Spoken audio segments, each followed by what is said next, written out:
Recharge করেছেন sir, এটা হচ্ছে রাত 8টা বেজে 48 মিনিটে, তাই তো? মানে করি আর করছি তো আমার টাকা গেল কই? 100 টাকা রিচার্জ করেছেন, তাই তো? জি জি জি স্যার, আমি দেখতে পাচ্ছি স্যার আপনি রিচার্জ করেছেন স্যার, এটা হচ্ছে রাত 8টা বেজে 48 মিনিটে, তাই তো? যে মানে করি আর করছি তো আমার টাকা গেল মন্দি কয় কি রে? আসলে কথাগুলি কিন্তু অনেক বাস্তব। দেখুন, ছেলেটা রিসার্চ করেছে এমবি কেনার জন্য, সেই এমবি না পেয়ে টাকাটা অটোমেটিক অফিস থেকে কেটে নিয়ে গেছে, কিন্তু উনি নিজেও জানে না কখন হাওলাত করেছে, বা 1 মিনিট কল রেট 4 টাকা 5 টাকা কেটে নেওয়া হচ্ছে।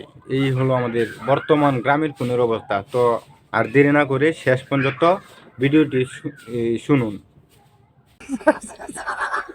হ্যাঁ জি স্যার, আমাকে একটু সময় দিবেন, আমি চেক করে জানিয়ে দিচ্ছি টাকাটি কোথায় কেটেছে। আচ্ছা তুই তাড়াতাড়ি চেক করো না, আমার তো এমনি ওটা লস হইতাছে, কথা কইতাছি ঠিক আছে। আমি দেখতে পাচ্ছি স্যার রাত 8টা বেজে 30 মিনিটে আপনি 98 টাকা রিচার্জ করেছেন, ঠিক আছে? আপনার 100 টাকা রিচার্জ হয়নি, আপনি 98 টাকা রিচার্জ করেছেন, এবং আপনার যে 35 টাকা এমার্জেন্সি ব্যালেন্স নেওয়া ছিল ওই 35 টাকাটি কেটে নিয়েছে, বুঝতে পেরেছেন? এমার্জেন্সি ব্যালেন্সটা কেটে নিয়েছে। ইমার্জেন্সি বেলা তো আমি আনছি না, ইমার্জেন্সি বেলা তো নিল কেমন করে না? হ্যাঁ এটা আমাদের এখান থেকে দেওয়া হয় না স্যার, আপনি যদি কোড ডায়াল করে নিয়ে থাকেন সেই ক্ষেত্রে স্যার আপনাকে দেওয়া হবে। অনেক টিয়া আমার ঘুরাই দেন আমারে।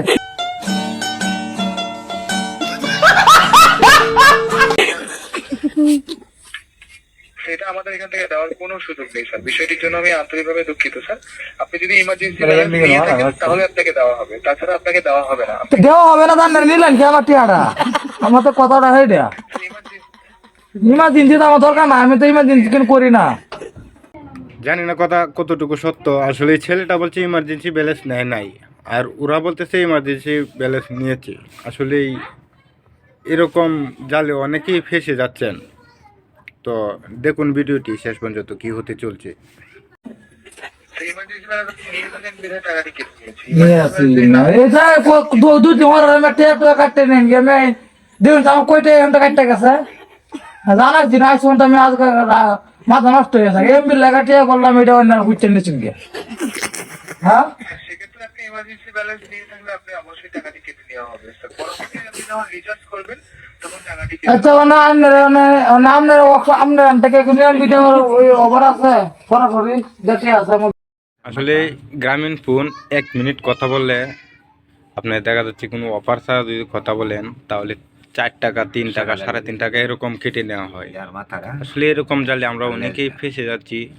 তো আমরা যারা যারা কথা বলতে চাই, এমবি কিনতে চাই, হয় এমবি মিনিট বান্ডেল প্যাকেজ একসাথে কিনবো, তাহলে আমরা অনেকটাই সাশ্রয় পাবো। আর যদি আমরা আলাদা আলাদা শুধু রিচার্জ করে কথা বলতে চাই তাহলে আমাদের টাকা অনেক বেশি কেটে নেওয়া হচ্ছে। এই জন্য আমরা সকলকেই প্রতিরোধ করা দরকার।